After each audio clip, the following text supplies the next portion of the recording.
Senang sekali ya pada pagi hari ini tanggal 6 Juli 2023, hari Kamis seperti biasa satu hatinya kita semua ada untuk Heartline sekalian di pagi hari ini untuk Heartline tercinta. Wow, tidak terasa ya kita sudah masuk di bulan Juli, sudah di pertengahan tahun. Ngomong-ngomong pertengahan tahun nih, sebetulnya waktu yang tepat untuk evaluasi diri. Kira-kira apakah yang kita harapkan, yang kita janjikan di awal tahun sudah terpenuhi? Sudah dalam perjalanan berapa persen? Karena sebentar lagi nggak terasa nih sudah di penghujung tahun. Kayaknya waktu cepat banget ya. Berbicara tentang waktu, ini ada sekali terkenal dengan istilah-istilah yang selalu terdengar oleh kita seakan-akan memang benar-benar gitu ya. Time is money, dia bilang gitu ya. Waktu adalah uang. Nah, berbicara dengan waktu juga, bagaimana sih kita bisa membangun keterampilan manajemen waktu yang produktif? Ini sering sekali kita hadapi dengan berbagai permasalahan, baik itu terjadi dalam diri kita sendiri, atau juga karena faktor-faktor luar yang mempengaruhi diri kita tentunya. Pagi hari ini, saya tidak sendiri, tetapi pada pagi hari ini saya ditemani oleh narasumber yang akan berbicara tentang time is money, membangun keterampilan manajemen waktu yang produktif. Dengan saya ada Kak Robi Hairullah. Selamat pagi Kak Robi. Halo, selamat pagi Kak Yo. Kak Robi ini dari Aku Pintar. Nah, Yap, satu hati dari aku selalu kita. juga didukung dari Hotline Networking dan juga dari Aku Pintar ya. Kak Robi di Aku Pintar kah kerjanya? Yap, kemarin baru magang sih Kak Yo. Oke, boleh tahu saya kenalan dulu. Tak kenal tak sayang nih, Kak Robi Boleh posisinya ada di banget. mana? Kalau sekarang saya ada di Tangerang Selatan sih, pesisir Jakarta ya, perbatasan gitu. I Kalau see. untuk mengenalkan nggak panjang lebar sih, ya dilihatlah anak muda yang sekarang baru fresh graduate gitu ya. Aha. Berbicara tentang time is money kayaknya menggebu-gebu. Ayolah kita discuss gitu. Itu pengen banyak dapat masukan nih dari Kak Yani. Kira-kira gimana enaknya gitu. Nah, berbicara time is money, membangun keterampilan ini kan katanya baru fresh graduate ya, pasti mengalami dong masa-masa bergumul dengan waktu gitu ya, tiba-tiba udah harus ujian lagi, tiba-tiba harus kumpulin tesis atau skripsi gitu. Nah, permasalahan apa sih yang paling sering dihadapi sama Kak Robi dalam membentuk diri gitu ya? Kita tidak ngomong berbicara time is money-nya, tetapi kita bagaimana membangun keterampilan manajemennya. Ini kan kalau kita berbicara waktu itu yang produktif harus tahu nih manajemen waktunya tepat dan benar. Nah, permasalahan apa yang paling berat yang sering dihadapi sebetulnya oleh Kak Robi? Oke, permasalahan yang paling berat. Berangkat dari tema kita ya, Kak Yo ya. Yes. Time is money. Ini sebetulnya judul yang lumayan mengerikan sih. Dalam artian money di sini kan bukan uang ya, tapi segimana mungkin kita menghargai waktu gitu ya. Nah, bagi saya fresh graduate, apalagi kemarin masih anget sebagai mahasiswa gitu, ada dua hal sih yang sering dihadapkan. Yang pertama produktif, terus yang kedua sibuk. Ini kedua hal ini kadang berat banget gitu ketika dijalanin. Dulu ketika saya semester 6 menjelang ke 7 itu masih aktif di organisasi Kak Yo. Jadi Hmm, ada tiga kegiatan yang saya jalanin. Kuliah oke. iya, magang iya, organisasi iya gitu. Nah, terus itu ya secara aktivitas lumayan berat kan ya. Terus stigma dari teman-teman, dari rekan-rekan gitu, lu kok ambis banget sih, apa sih Mbak, yang mau dikejar gitu. Terus saya nyeletuk jawab, ya ini produktif gitu. Emang produktif kayak gitu ya, produktif harus ngelupain teman ya, harus ngelupain tongkrongan ya gitu gitu. Nah, di situ saya nemuin titik berat tuh kayak itu, ini yang lagi saya jalanin tuh produktif atau memang lagi nyibukin diri sendiri aja sih. Kok hal-hal yang dulu pernah saya dapatkan kok tiba-tiba menghilang gitu. Dapat A, yang B keluar gitu, kayak yang B hilang gitu.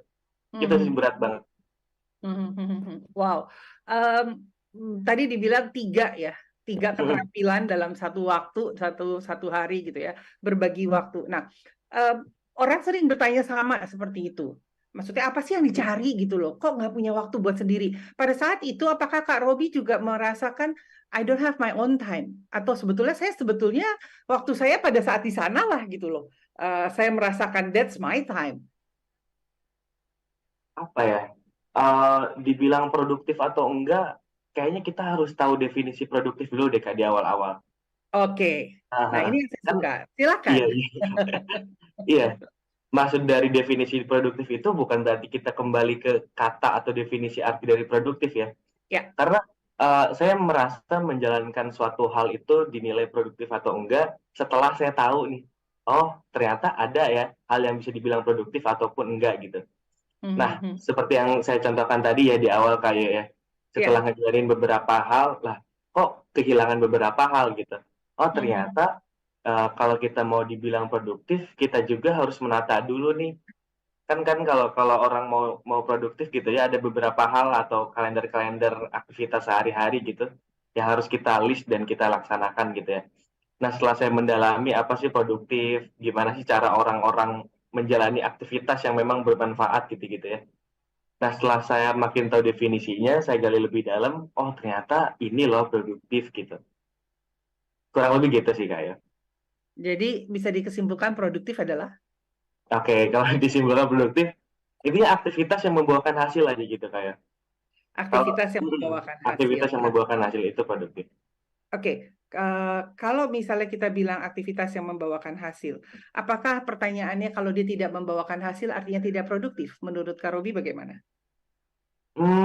Bisa dibilang iya sih. Kalau kita mau ini ya, kalau kita mau tegas sama definisi dari produktif ya, kalau yang saya maknai produktif adalah aktivitas yang membuahkan hasil apapun ya, apapun kalau itu membuahkan hasil pasti itu bisa dibilang produktif. Makanya di awal tadi kita nggak bakal tahu yang kita jalani itu produktif atau enggak kalau kita nggak tahu nih definisi dari produktif.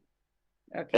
Saya sering banget kayak sedikit nih menjumpai orang-orang yang ditanya atau enggak kita tembak nih di awal gitu ya. Oh enak ya jadi lo produktif gitu ya. Ah produktif, apaan dah gitu ya. Itu kadang orang tuh nggak tahu kalau yang dilakuin tuh sekedar sibuk atau benar-benar produktif sebelum mereka tuh tahu definisi dari produktif itu apa gitu. Iya. Nah, berbicara tadi membawakan hasil, sebetulnya definisi produktif yang disampaikan oleh Robi itu benar. Tapi kadang-kadang kita perlu lihat juga, kita perlu mengevaluasi apakah hasil itu adalah hasil yang baik atau hasil yang perlu diperbaiki. Saya tidak bilang itu buruk ya, karena kalau kita sudah buruk itu artinya sudah statement, tidak bisa diganggu-gugat. Tetapi kalau sesuatu yang belum mencapai artinya masih bisa diperbaiki, kurang lebih seperti itu. Nah, berbicara tadi tiga, ini sebetulnya juga banyak terjadi tidak hanya pada Kak Robi, sebagai mahasiswa yang penuh dengan kegiatan tadi. Tetapi ini yang paling sering yang kita hadapi hardline sekalian tahu nggak apa? Siapa? Pelaku yang paling sering uh, mau tidak mau harus produktif, harus bijak, dan harus menghasilkan yang baik, nggak bisa yang nggak baik gitu loh. Tahu nggak apa Oh, yang Kak Robi? ini kalau saya jawab benar dapat apa nih kayaknya nih? Dapat 1 menit ngomong. Kayaknya Apa saya coba? tahu deh. Siapa? Kayaknya orang yang harus dan memang selalu produktif tuh kayaknya ibu deh. Betul sekali. Yeay, dapat 1 menit habis ini Anda boleh ngomong. Iya, betul sekali. Karena gini, seorang wanita atau pada saat dia menjadi seorang ibu, mempunyai anak, mempunyai rumah tangga, ada suami, dan anaknya mungkin tidak satu, tapi berlebih. Dia harus mulai memanajemen waktu dengan tepat dan baik pada saat dia bangun tidur, itu sudah tahu tuh apa ya tugas dan tanggung jawabnya.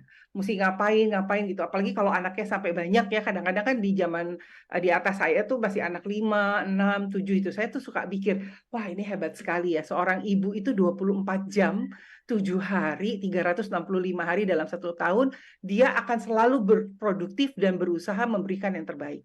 Bahkan kadang-kadang tidak jarang seorang ibu juga harus menyampingkan rasa egonya, rasa dirinya sendiri untuk kebahagiaan keluarganya, apalagi untuk anak-anaknya. Jadi pada pagi hari ini saya mau dedikasikan sekali untuk para ibu-ibu semua se-Indonesia di Heartline.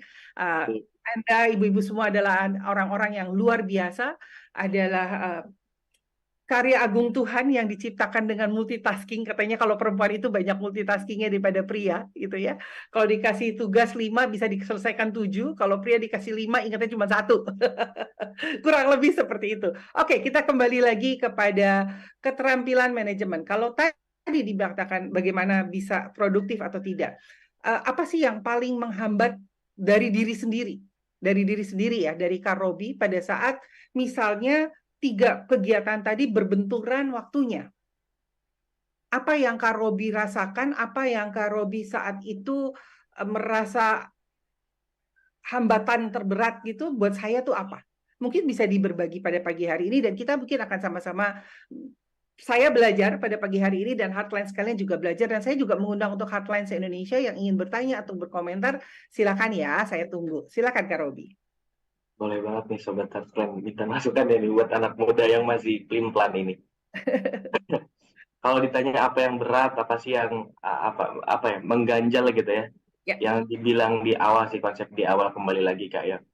Oh bisa-bisanya gitu, kita lagi mengejar sesuatu agar produktif gitu ya, kita ngelakuin aktivitas yang nanti membuahkan hasil, tapi kita meninggalkan rutinitas-rutinitas. Itu sih apa ya, kalau kalau kita lari dari pondasi awal gitu, kalau ingin menjadi orang yang produktif, kayaknya kita harus ngeplan dulu deh. Kita bikin list dulu apa sih rutinitas kita gitu. Setelah kita tahu rutinitas, baru tuh kita selipin hal-hal baru yang kayaknya kita harus pangkas diganti jadi hal yang lebih produktif deh gitu. Aktivitas yang nantinya membuahkan hasil. Kadang iya tuh yang dulu tuh. Jadi udah sibuk kuliah, udah sibuk kegiatan sehari-hari, apalagi anak rantau kan harus nyuci sendiri apa-apa sendiri gitu. Terus tiba-tiba ditabrakin sama magang, dituntut di suatu komunitas gitu atau suatu wadah yang kita tuh harus profesional gitu. Oh nggak peduli kamu udah makan apa belum, yang penting hadir. Nggak peduli kamu ada cucian kayak apa gimana kayak kamu yang penting hadir. Dan itu wah ngerasa dipukul banget sih ditabrakin sama kayak gitu. Dan ada di titik mikir, oh alangkah indahnya gitu ya. Kalau kita dulu udah ngeplotting dulu nih rutinitas kita apa sih yang nggak bisa diganggu gugat gitu. Oh setelah kita apa ya ngelihat dalam kurun waktu 1 minggu gitu ya. Oh hmm. ternyata ada beberapa hari ini yang luang. Nah di situ tuh enaknya banget kalau kita kasih aktivitas-aktivitas yang emang nanti bisa bermanfaat gitu sih kayak. Ya, ini kalau kita berbicara adalah untuk umum ya, general. Nah, pertanyaannya adalah pada saat Kak Robi, apa sih yang dirasakan gitu? Apakah ada amarah, apakah ada kecewa, atau ada penyesalan? Nah, pada saat itu dirinya Kak Robi nih, bukan kita atau bukan orang lain, ya. Tetapi saya pengen menggali dari dirinya Kak Robi, apa sih yang dirasakan? Kalau dirasakan apa ya di kalau balik lagi ke seusia saya gitu ya kak ya Mhm. di saat itu yang masih sebagai mahasiswa bingung aja gitu, bingung kadang di pertengahan jalan kecewa, Oke. kok gini ya gitu, kayak kayak gak rela aja gitu kalau jalan yang kita ambil ternyata kok menyusahkan kita gitu. Di Ya. awal udah belagu gitu kan, di tengah-tengah malah kita diledekin sama hasil kita sendiri gitu. Oke, ini menarik sekali ya. Terima kasih untuk kejujuran yang boleh di-share pada pagi hari ini. Eh, Kemarahan, keraguan, dan adanya kebingungan gitu ya, kecewa, rasa kecewa. Dan ini selalu terjadi, itu tadi yang benar Kak Robi sampaikan. Pada saat kita tidak bisa mengatur waktu kita dengan benar, maka kita akan kecewa karena ada hal-hal yang kita harapkan tidak dapat dilakukan, pastinya seperti itu. Nah, tetapi ternyata berbicara untuk tadi yang Kak Robi bilang, kita perlu juga mempersiapkan adanya perkiraan kebutuhan waktu Kak Robi. Nah, ini yang terskip kan ya. Jadi misalnya nih gitu ya. Tadi Kak Robi bilang mesti cuci karena perantauan, terus mesti nyapu pel. Nah, itu kita bisa bisa kalau tadi Kak Robi sudah benar menyampaikannya, kita list kegiatan kita, tapi jangan lupa kita masukkan time-nya. Kira-kira tuh berapa menit sih gitu loh. Oke, saya bangun tidur mesti beribadah 30 menit, 45 menit misalnya, atau mungkin 1 jam. Nah, itu kita list. Jadi pada saat kita mengatur kegiatan kita tahu nih, oh kita ada kosong sekian waktu. Oh kita perlu digeser. Yang tadinya mandinya 30 menit, harus 25 menit atau 20 menit gitu ya. Dan itu bisa dipakai. Jadi ini yang memang perlu kita perhatikan bersama-sama bagaimana kita bisa melakukan manajemen waktu yang produktif, Kak Robi. Nah, yang berikutnya Kak Robi, menarik sekali gitu ya, karena kadang-kadang kita suka meremehkan kompleksitas pekerjaan kita, mengabaikan pengalaman. Nah, kalau kita mengabaikan, kita gini nih Kak Robi, kan tadi Kak Robi bilang kalau misalnya um, udah tahu nih ada kegiatannya ada 3 ya. Kalau di ibu-ibu rumah tangga tuh banyak tuh. Jamnya kayaknya jalannya cepet. Tahu-tahu wah udah mesti siapin makan siang. Wah nggak tahu-tahu sudah anaknya sudah pulang dan sebagainya dan sebagainya. Nah ini memang tidak mudah gitu. Tapi artinya kalau kita tahu dari pengalaman kita sehari-hari yang rutinitas, kita sudah bisa prediksi sebetulnya kecuali yang tidak rutin. Kalau tadi Kak Robi bilang di magang, di organisasi, itu kan banyak pekerjaan-pekerjaan yang kadang-kadang mendadak datangnya ya, yang tidak bisa diprediksi ya Kak Robi ya. Nah, itu kita sudah paham. Tetapi selama kita tahu prosesnya, per hari ini kita seperti apa, dan kita belajar dari pengalaman yang lalu, maka kita bisa menjadi lebih efektif lagi Kak Robi. Kurang lebih sih begitu Kak Robi. Nah, Mau tanya lagi nih sama Kak Robi, karena cuma Kak Robi ya, tapi saya mengundang nih ya hotline sekalian ya, yang mau bercerita, mau berbagi tentang pengalamannya berbagi waktu, atau juga mau bertanya silakan. Nah, pada saat Kak Robi kecewa, pada saat Kak Robi merasa bingung, nah setelah itu tindakan apa yang Kak Robi lakukan untuk move on, untuk maju, menyelesaikan waktunya dengan tepat dan baik? Oke. Agak bingung ya kalau ditembak pertanyaan kayak gini. Biasanya karena proses merasakan kecewanya aja kadang butuh waktu gitu Kak ya. Kita tahu kalau kita bakal kecewa, kita tahu kalau hal yang lagi kita lakuin tuh bakal kita evaluasi gitu, terus kita bilang, wah, lu salah ternyata Bi gitu ya. Itu aja butuh waktu, Hmm. dan tiba-tiba kayak nembak. Kira-kira solusi dari Kak Robi gimana nih? Oke, mencoba untuk menjawab ya. Kalau lagi merasakan kecewa, terus juga apa ya, ngerasa sia-sia, bahkan marah lah gitu sama diri sendiri, rehat dulu sejenak sih. Karena gimana sih kita dapat menyelesaikan sesuatu yang lagi panas-panasnya gitu kalau kita sendiri masih gerak-gerak. Makanya ya orang hidup di organisasi gitu ya kayak ya. Terus sekarang juga di pekerjaan gitu. Ada beberapa kasus gitu kayak nggak mungkin deh, nggak mungkin kita dapat menyelesaikan masalah kalau kalau kita belum tenang gitu. Kan ada ya sering kita lihat ibu-ibu sambil sambil nyapu gitu ya. No, no, no, no, marahin anaknya gitu kan. Iklarin dulu aja. Kalau emang nggak bisa kelarin, ya diem dulu aja. Pun sama di opsi-opsi lain gitu ya. Sebagai mahasiswa, kalau kita emang lagi jenuh sama sama aktivitas kita, sama sama kegiatan yang lagi kita kejar gitu ya, berhenti dulu, terus rehat dulu tuh. Pun di semua lini ya, di semua hal gitu maksudnya, di semua hal kayak gitu. Nah setelah berhenti baru refleksi tuh, kira-kira apa yang salah, apakah karena hasilnya belum kelihatan atau caranya terlalu keras atau gimana gitu sih kayak. Setelah kita tahu nanti poinnya dari mana, baru deh kita coba buat menyelesaikan itu gitu. Iya, dan jawabannya Kak Ruby sampaikan sangat setuju sekali saya. Kadang-kadang, nah ini secara psikologi, kalau kita melakukan sesuatu kegiatan secara rutinitas, lalu kita tahu time management kita dengan baik, ada harapan-harapan dan kita tidak sampaikan, tadi yang Kak Robi sampaikan adalah adanya kecewa, kebingungan. Nah ini bisa sekali benar yang Kak Robi sampaikan, salah satunya adalah menarik diri. Kenapa kita perlu menarik diri? Artinya kita perlu diam sesaat, melihat melihat situasi yang ada, terutama dengan perasaan dan hati kita.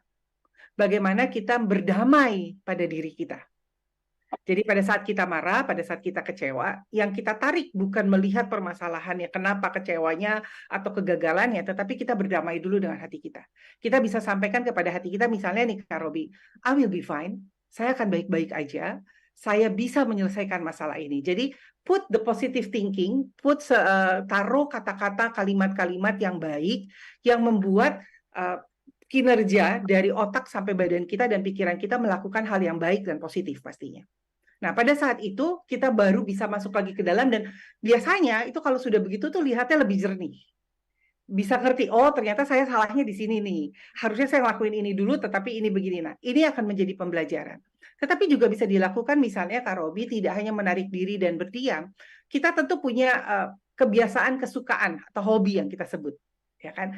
Misalnya ada yang sukanya hobi nyanyi atau hobi mendengarkan musik, tarik aja dulu diri, dengarkan dulu kegiatan yang kamu sukai atau yang kita sukai, misalnya senang musik ya, senang lagu, kalau saya kebetulan senang lagu-lagu religi, rohani, saya dengerin satu lagu, kadang-kadang lagu itu bisa membawa kita menjadi cooling down atau tenang tadi ya, bisa berdiam diri, bersahabat dengan diri kita, dengan pikiran kita, karena biasanya pada saat kita kecewa, pada saat kita bingung, yang keluar adalah perihal-perihal negatif yang mempengaruhi tindakan berikutnya menjadi lebih tidak baik.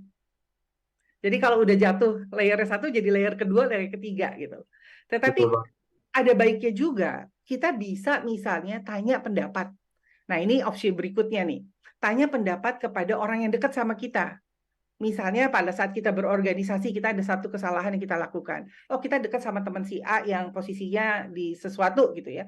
Dan dia bisa melihat kita secara jernih karena dia akan lebih melihatnya tidak sebagai dirinya dia, tidak sebagai subjektif, tetapi dia akan menjadi objektif, melihat itu menjadi detail gitu ya. Dan yang paling penting adalah mau mendengar Kak Robi.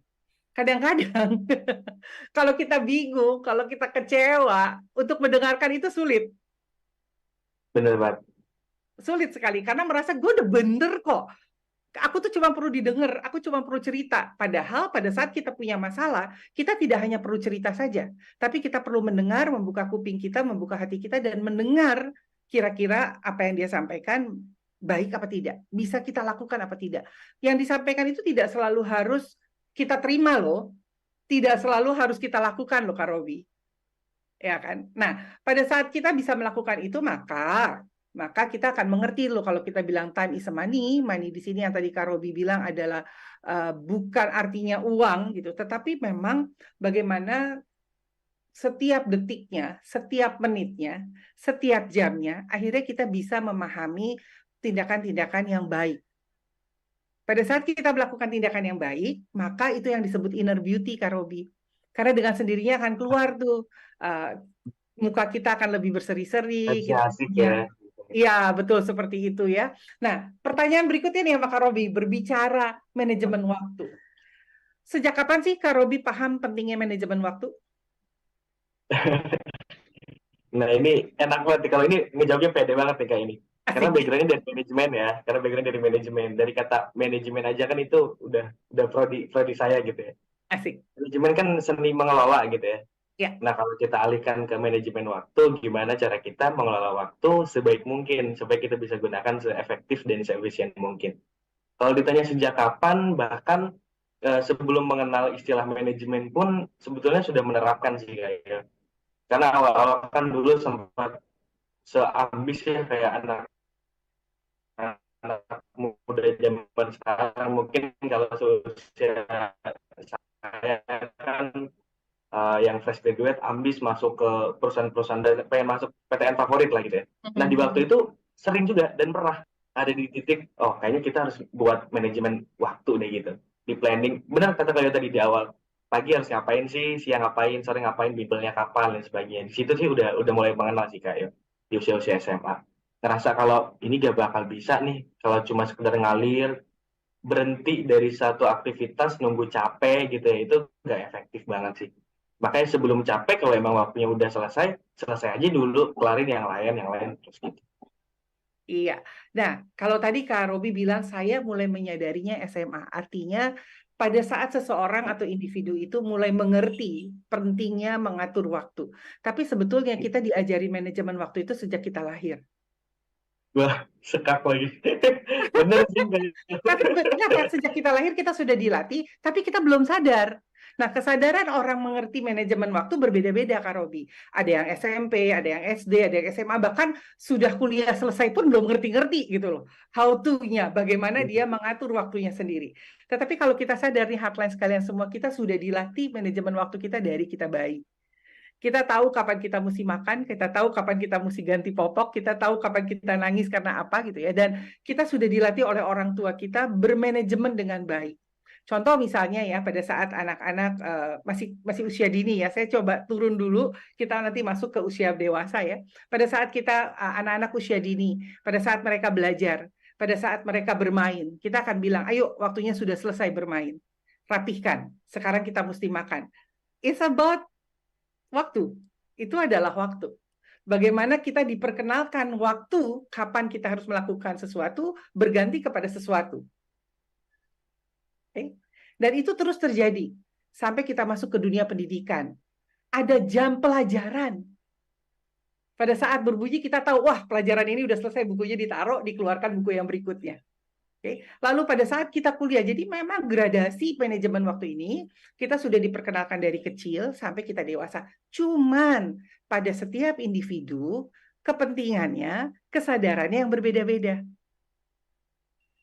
Gitu. Nah, seneng nih kalau misalnya Kak Robi tahu sejak SMA, karena masa-masa genting dalam tanda kutip ya, SMA itu kan peralihan mencari jati diri, mencari Wah, cita-cita, mencari bakat minat, aktualisasi sampai keluar tuh aplikasi-aplikasi banyak yang salah satunya Aku Pintar ada di dalamnya gitu ya. Dan sampai dia masuk universitas gitu. Ini beruntung sekali, tapi permasalahannya tidak semua kita mau mengerti dan mengenal bahkan mengikuti. Pada saat orang tua menyatakan stop, nggak boleh main, tidur, marah kan, kecewa kan gitu ya. Terus atau pacaran nggak boleh pulang dari jam 10 lebih ya, jam 10 sudah di rumah. Nah ini lakinya udah gelisah nih, apa sih jam 10 udah di rumah nih cewek gitu kan. Kurang lebih seperti gitu. Nah, Kak Robi, pada saat Kak Robi merasakan di SMA, mengertinya manajemen waktu ini gitu kan.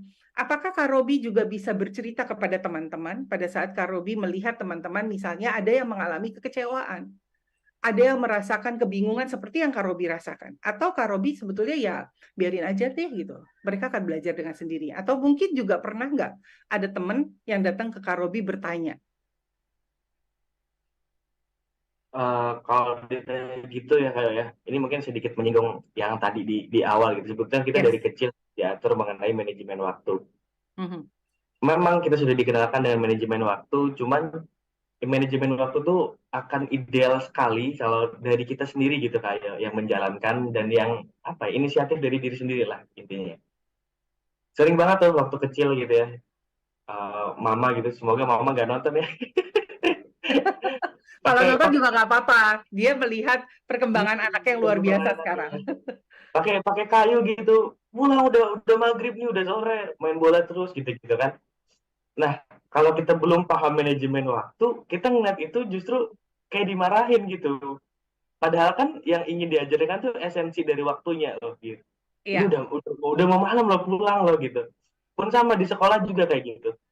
Teng teng teng teng bel masuk gitu kan. Teng teng teng teng bel pulang. Apa sih ini kok diatur-atur? Karena kita menjalin sesuatu tuh bukan berangkat dari inisiatif, tapi seolah-olah ya kita lagi disuruh-suruh nih, oh kita lagi diperbudak nih gitu-gitu kan. Pun masuk ke perusahaan pun sama. Pasti teman-teman banyak yang mikir kayak gitu ya. Sekarang saya udah mulai merasakan gitu. Tiba-tiba pagi harus bangun, jam sekian harus on time, ngerjain Ya. deadline ini itu gitu ya. Nah, rasanya kok diperbudak, tapi setelah paham esensi, oh ini manajemen waktu. Kalau kita udah inisiatif, kita udah dewasa, kita bakal ngerti kok gitu. Ada di titik itu sih. Terus hal yang sama juga bisa dianalogiin ya, dicontohin gitu. Pernah nggak sih ada teman yang curhat kayak gitu? Pernah ada. Jadi uh, contohnya lingkup yang sama deh Kak, yuk. Kita hidup di lingkup yang sama, di organisasi yang sama gitu ya. Lagi-lagi organisasi. Atau mungkin perusahaan juga boleh lingkup dunia kerja gitu ya. Ada di wadah yang sama gitu, di tempat sama hal yang sama, jadwal yang sama, dia sempat-sempatnya gitu nanya kayak, kamu kok bisa sih ngejalanin ini? Kok kamu bisa sih milah ini itu gitu kan? Sebetulnya jawaban bisa apa enggak tuh padahal dia juga udah bisa loh kayak. Hmm. Jadi pas dia bilang kok bisa sih, padahal dia udah ngelakuin hal yang sama, tapi bedanya setelah ngelakuin gitu, kita kita pulang ke rumah masing-masing. Kalau saya kan dalam keadaan yang emang energik gitu ya kayak ya, ya udah smile aja gitu kemana-mana ketawa ya, karena emang ngelakuin rutinitas aja gitu. Nah kalau dia enggak, jadi pulang-pulang udah ngegerutu gitu. Itu sering muncul ya di Twitter, di Instagram gitu. Besok resign itu hampir kayak gitu kayak. Itu doang sih kalau yang curhat-curhat. Nah, memang benar sekali lagi nih apa yang Kak Robi sampaikan adalah sebetulnya tadi ya, yang kunci awalnya adalah berpikir secara positif. Pada Hmm. saat kita menanamkan, kayak gini deh, kita punya gelas nih Kak Robi. Gelasnya itu kosong. Kita mau isi air putih, maka hasilnya menjadi putih dan bening dan terlihat.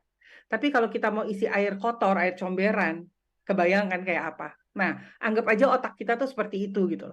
Kalau kita isi dengan hal-hal yang positif, dengan kata-kata yang positif, dengan rasa bersyukur, menerima gitu ya. Artinya pada saat kita mendapatkan saya bilang tantangan, bukan hambatan atau kegagalan gitu, tapi tantangan yang harus kita tempuh.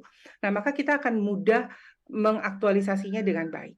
Nah, itu saya setuju sekali sama Kak Robi sampaikan. Kadang-kadang kita tuh suka nggak sadar kita sudah lakukan karena panik, karena kita tidak percaya diri gitu ya. Apa iya sih, padahal udah iya gitu, tapi nanya berkali-kali. Ada loh orang-orang yang mempunyai perilaku seperti itu ya.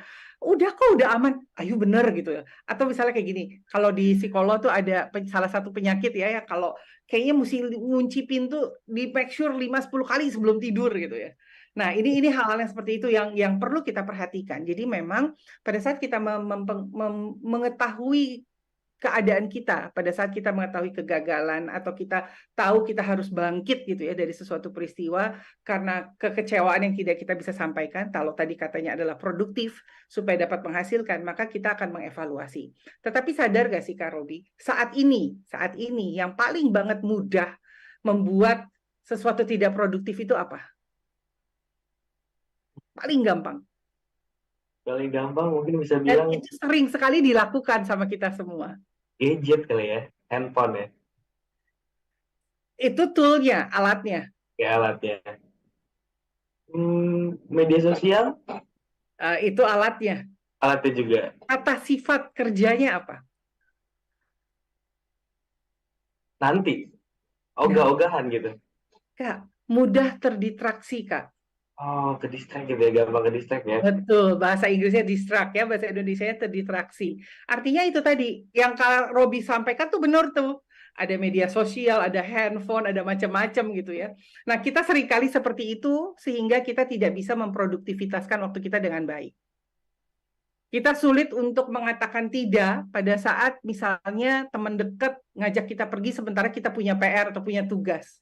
Atau ibu-ibu di rumah tangga harus bersosialita gitu ya. Lalu susah mengatakan tidak sementara di rumah pekerjaannya belum beres. Nah, ini hal-hal yang sederhana sebetulnya mempengaruhi produktivitas kita, Kak Robi. Betul nggak? Banget, betul banget, setuju. Pernah nggak ngalamin seperti itu? Saya pernah, sering bahkan. Maka saya bilang ini yang sederhana sering dilakukan oleh kita tanpa kita sadar dan sebetulnya mempengaruhi. Sering banget. Tadi kan bilang ya kalau faktor atau tools utamanya kan ada handphone ya, handphone, Hmm. media sosial gitu ya. Di luar Hmm. itu banyak, ternyata salah satunya lingkungan. Distract sama lingkungan tuh itu gede banget. Kadang kita udah prepare nih, mau jogging atau mau ngelakuin aktivitas apa terus tiba-tiba ada yang nyeletuk gitu ya. Sini dulu lah, duduk ngobrol bentar. Kalau buat buat mereka yang pecinta ngambil gitu, ini ada jajan dulu aja. Jadi itu mau gak mau tuh, taruhannya kan apa ya? Seenggaknya dengan kita duduk dan ngobrol dulu kan kita udah kehilangan dua hal ya. Di antara dua hal. Yang pertama kita pasti bakal ngaret tuh waktunya, yang harusnya tadi 30 menit jadi 20 menitan buat ngejalin aktivitas itu. Yang kedua bener-bener enggak. Karena kalau udah asik, udah bener-bener menggiurkan sekali gitu kak ya. Karena kayak gitu sering banget. Apalagi kalau kita masih kalau kalau pekerja-pekerja kan memang mereka pulang kerja istirahat gitu ya. Tapi kalau masih anget-anget baru mengentaskan diri mau ke dunia kerja, teman-teman masih banyak banget lah yo. Kadang kalau kita mau ngelakuin satu hal itu perjalanannya nggak gampang banget. Apalagi kalau mereka tahu gitu ya, besok mau ini ya, udah yang namanya teman ya gitu, tiba-tiba dipadatin aja gitu. Ya, sulit untuk mengatakan tidak ya. Hmm, Nah, ini perlu kita belajar juga manajemen. Nah, dalam kata manajemen produktivitas dan time is money, kita harus berani mengatakan tidak. Kita harus berani berbijak dengan kata-kata yang positif dan baik pada saat kita harus mengatakan tidak, gitu. Supaya orang yang mengajak atau orang yang meminta kita juga memahami gitu kenapa kita tidak bisa ikutan atau kita bisa mengontrol diri kita. Nah, terutama dengan tadi disampaikan adalah media sosial dan gadget gitu ya. Begitu kayak contoh misalnya kita ngobrol nih begini, handphone kita tidak silent gitu ya, terus tiba-tiba bunyi, maka kita akan tak nengok gitu, terus ada apa, terus kita tidak fokus jadinya. Itu kan sederhana sekali gitu ya. Nah, kadang-kadang juga ini sering sekali dilakukan, misalnya kita sudah janji sama orang, kita ketemu sama orang, tapi kita sibuk dengan handphone kita. Artinya kita tidak menghargai orang tersebut yang sudah menyediakan waktu buat kita gitu. Boleh sih kalau urgensi kita sampaikan, ada telepon penting, saya angkat dulu ya gitu. Dan terus bisa bilang nih sama yang ditelepon, saya lagi ada kegiatan, nanti saya hubungin lagi ya. Jadi kan enak di dua belah pihak ya.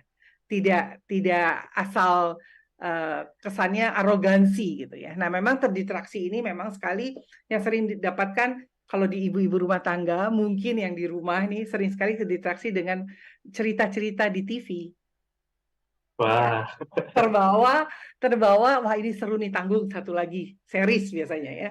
Nah, kayak gini-gini yang perlu kita perhatikan, maka akan menjadi produktif atau bisa mencapai hasil bila kita bisa menguasai diri kita, betul.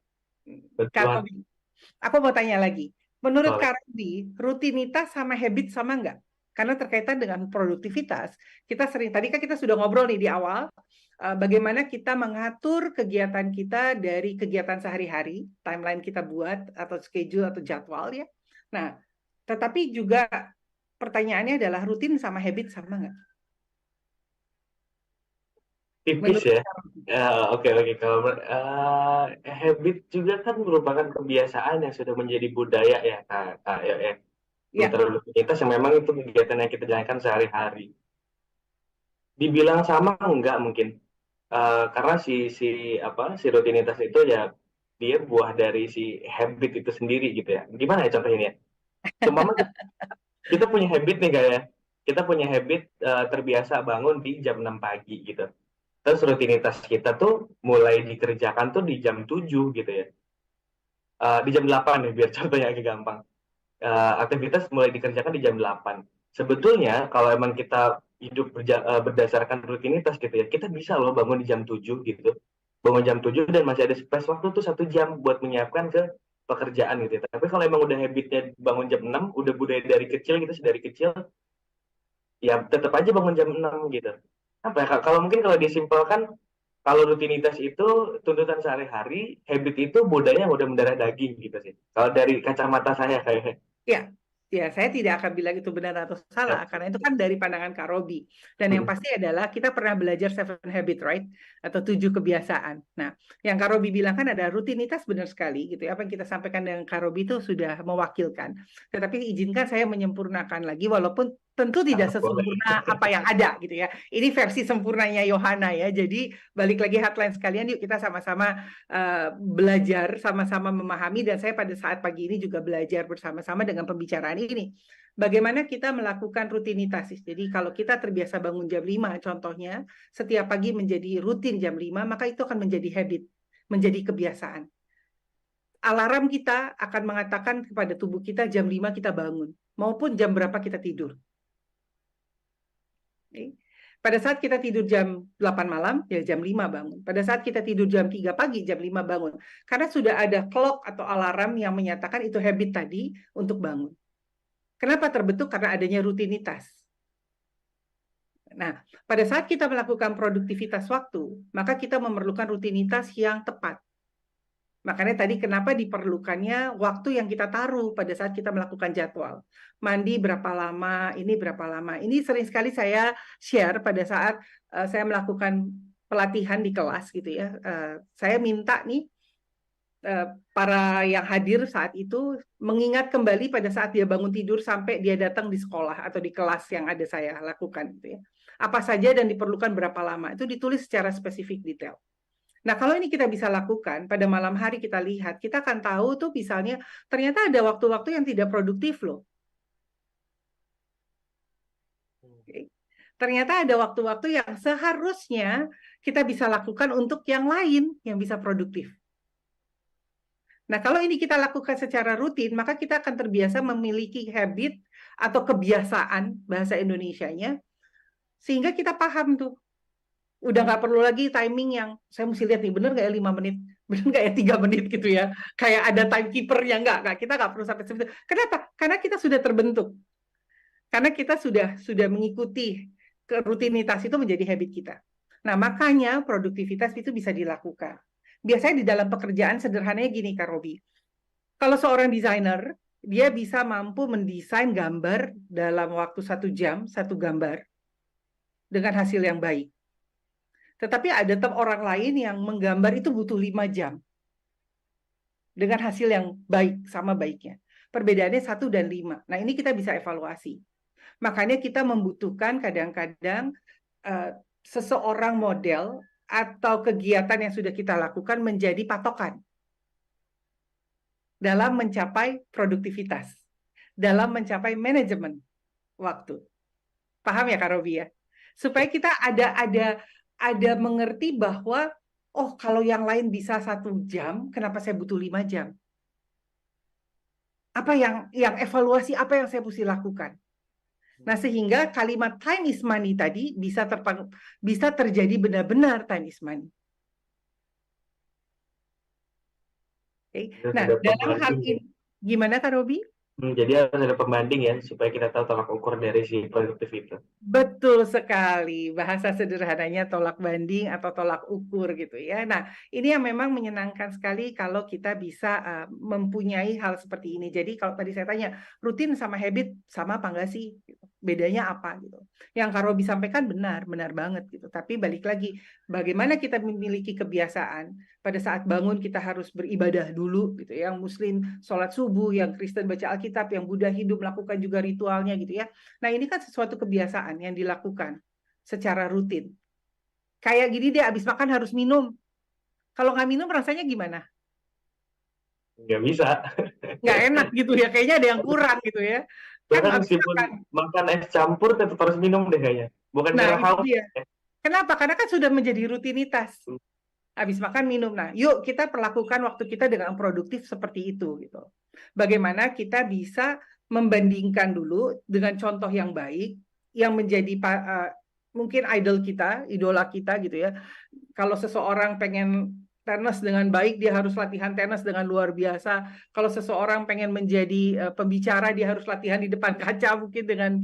Nah, ini yang kita lakukan kurang lebih seperti itu. Nah, pada saat kita berbicara produktivitas, pertanyaan lagi nih sama Kak Robi. Boleh banget.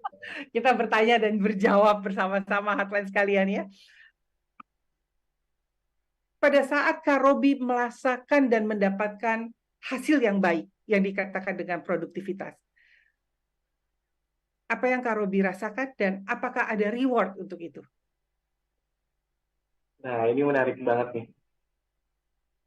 eh Apa ya? Kalau kalau di seusia pelajar ya kayak ya. Ini ada dua sudut pandang, dua perspektif. Kalau di dalam lingkup belajar gitu, ketika kita produktif di akhir-akhir bangga banget pasti. Apalagi kalau nilai kita bagus, IPK kita di atas 3,5 gitu, kayak gitu bangga banget. Artinya kita produktif, rutinitas sehari-hari kita bagus gitu kan udah divalidasi sama si IPK itu gitu. Nah, terus gimana kasusnya kalau di dunia pekerjaan gitu ya? Sedikit-sedikitnya udah ngerasain lah kayak ternyata buah dari produktif itu setelah kita benar-benar menjalankan keseharian dengan apa ya? Dengan detail dan serinci mungkin lah. Harus harus tahu jawabannya kenapa kamu gini, kenapa ngejalanin ini, kenapa harus gitu gitu ya. Di akhir-akhir rasa bangga pasti ada, senang pasti ada. Cuman itu tadi balik lagi Kak Ayo, ada yang menjalankan hal-hal produktif berdasarkan apa inisiatif dari diri sendiri, ada juga yang karena tuntutan. Itu nanti beda banget hasilnya. Kalau saya pribadi tipikal orang yang minim rewardan gitu kayak.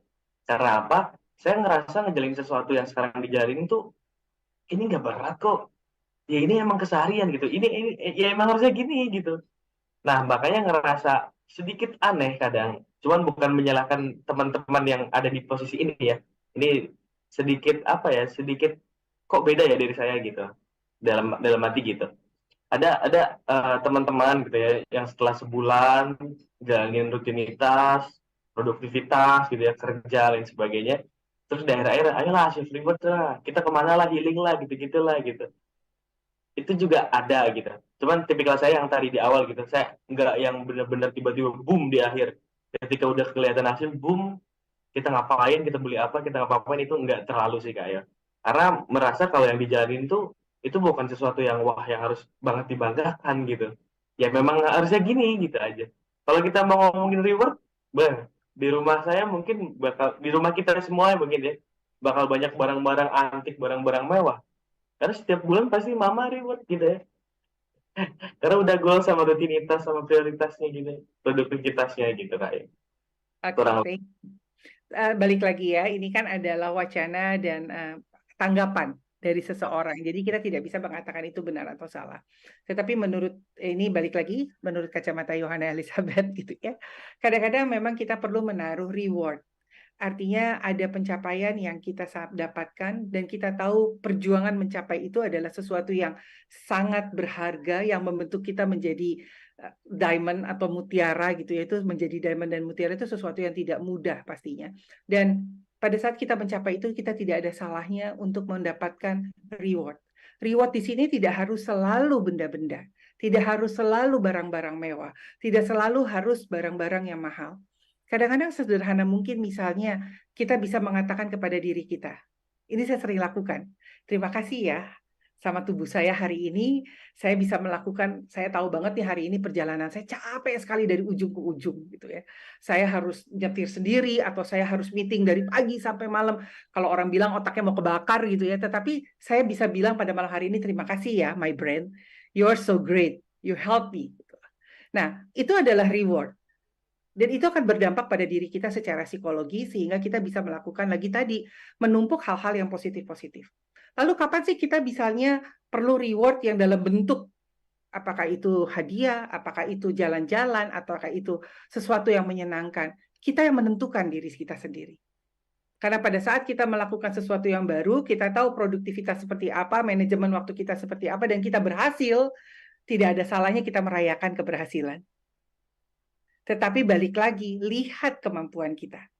Kalau keberhasilan itu kita paksakan untuk sesuatu yang tidak mungkin, atau kita hanya untuk mengejar konten media sosial, atau kita hanya untuk mengejar terkesannya wah, tapi sebetulnya kita tidak mampu, jangan.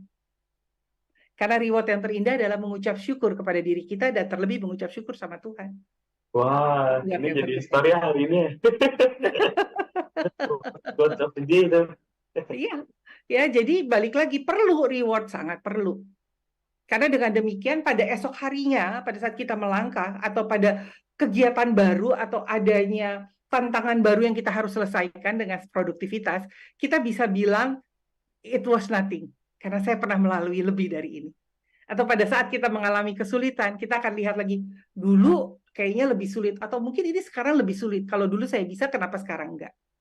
Jadi yang paling sederhana adalah sebetulnya tadi ya, kalau buat saya pribadi ini yang saya lakukan setiap malam, pada malam hari setelah melakukan kegiatan, biasanya saya kebiasaan kalau mau tidur mandi, habis mandi saya saat teduh sendiri, habis itu saya mengucapkan terima kasih gitu. Terima kasih sama tubuh saya. Dan saya bilang, yuk tidur yuk, besok bangun pagi. Karena saya nggak pernah tahu besok bisa bangun apa enggak kan. Bener kan, kita nggak pernah ada yang tahu loh. Kita bisa bangun pagi apa tidak gitu ya. Terus kita bangun pagi dengan sehat apa tidak. Dan ini kita sangat penting sekali kita lakukan buat diri kita. Gitu Kak Robi. Jadi perlu ya Kak Robi ya. Ini dari sini jam terbangnya kelihatan banget sih. Manis, pahit, asam, garam gitu ya. Udah direspon semua kayaknya sama Kak Ayo. Tadi nggak kepikiran mikir ke sana. Pas ditanya reward, tiba-tiba langsung di kepala tuh. Wah, beli barang-barang mahal, beli ini, beli itu, jalan-jalan ke sana ke sana. Dan pas Kak Ayo jawab, lagi-lagi saya disekak. Gak tau udah berapa kali disekak nih di sini nih. Reward, ucap syukur, terima kasih. Kalau kayak gitu sangat-sangat setuju. Tapi ini boleh nggak sih nanya sedikit? Boleh dong. Ini kepikiran nih, ini masih dalam konteks yang sama. Kalau ngomongin reward ya, oke lah, kalau di dalam kurun waktu 1 bulan gitu, tiba-tiba di akhir bulan setelah kita dapat upah dari hasil kerja kita sendiri, terus tiba-tiba kita jalan-jalan atau beli barang sesuatu, ya itu normal lah. Banyak orang yang kayak gitu, dan sekalipun saya pernah kayak gitu. Nah, cuman konteksnya nih Kak Yo, di pertengahan bulan itu, yang harusnya dia nggak ngambil waktu itu buat kemana-mana, buat ngelakuin hal yang lain, yang harusnya kerja ya. Kalau rutinitasnya kan selama sebulan kerja, di akhir bulan kita bebas buat ngapain aja gitu. Atau dalam waktu seminggu, weekday kita kerja, Sabtu Minggu pas weekend kita bebas ngapain aja. Nah, gimana sih pandangan Kak Yo yang sama mereka yang memilih waktunya buat cuti, nggak dalam keadaan apa-apa nih. Mereka nggak lagi sakit, tapi milih cuti di hari-hari biasa gitu, di hari kerja, buat mereka apa ya bahasanya, healing gitu. Ada yang dengan kemana-mana, ada yang nggak kemana-mana. Ya udahlah, emang bener-bener pengen rebahan aja nih di kamar nih, emang lagi sumpah. Ditanya kenapa sih, nggak tahu kenapa. Itu banyak banget kayak, apalagi anak-anak muda seusia saya kan kayaknya. Nah itu Saya kalau juga dilihat muda. Kalau dibilang tua, saya juga muda, enak aja. itu kalau dari kacamata kayak gimana tuh ya, menyikapi hal yang kayak gitu? Gini, kadang-kadang kita kalau zaman sekarang mental health gitu ya, kadang-kadang, waduh kita mental health, we need healing gitu, kita perlu. Nah, sebetulnya gini, yang mengetahui, yang memahami tubuh kita adalah kita sendiri. Bukan orang tua kita, bukan pasangan hidup kita, bukan anak kita, bukan tetangga kita sekalipun. Kita yang tahu tubuh kita. Pada saat kapan kita perlu yang tadi dikatakan healing. Walaupun mungkinnya di tengah-tengah harusnya mesti bekerja, tapi dia mesti menarik diri. Tadi kita di awal sudah bilang ya, bagaimana kita caranya menarik diri untuk mengadaptasi dulu, berdamai dengan diri kita. Nah, cuman yang membedakan adalah proses dan caranya. Ada orang yang perlu tidur seharian, ada orang yang senang makan, ada orang yang senang jalan. Balik lagi, harus tahu kemampuan dan kebutuhan kita. Jangan memaksakan. Pada saat kita tahu kita healing, terus kita lihat kayaknya di konten-konten ke jalan ke sini seru nih, tapi sebetulnya kita nggak ada dana ke sana, maka kita akan menyiksa diri, kita akan membuka lubang kita, maka kita akan membuat masalah dalam hidup kita sendiri. Terus, oke, saya perlu tidur seharian. Silakan. Itu nggak ada yang dirugiin. Boleh-boleh saja. Yang dirugikan siapa? Diri kamu. Harusnya kamu bisa produktif, harusnya kamu bisa melakukan sesuatu, tetapi dipakai tidur 24 jam, jadi nggak sehat loh. Jadi kadang-kadang kita mesti berpikir secara logika, secara realitas. Perasaan boleh ada, tapi jangan berperan penting. Bagaimana kita bisa berdamai, balik lagi nih, damai dengan diri kita. Sehingga yang namanya mental health atau healing, apapun itu jenisnya, healing boleh. Saya juga sering begitu kok, Kak Robi. Entah kenapa gitu ya, misalnya contoh nih kemarin gitu ya, saya lagi banyak tugas gitu ya, tugas kampus, saya kan kuliah lagi gitu ya, tugas kampus, tugas kerjaan, balik lagi di produktivitas gitu ya. Tiba-tiba pada liburan kemarin Idul Adha, hari itu saya menyatakan saya istirahat, tidak memegang handphone seperti biasanya, saya hanya timing aja, terus saya tinggalkan semua, dan hari itu benar-benar menjadi healing saya gitu. Esok harinya tuh kayak di booster gitu loh.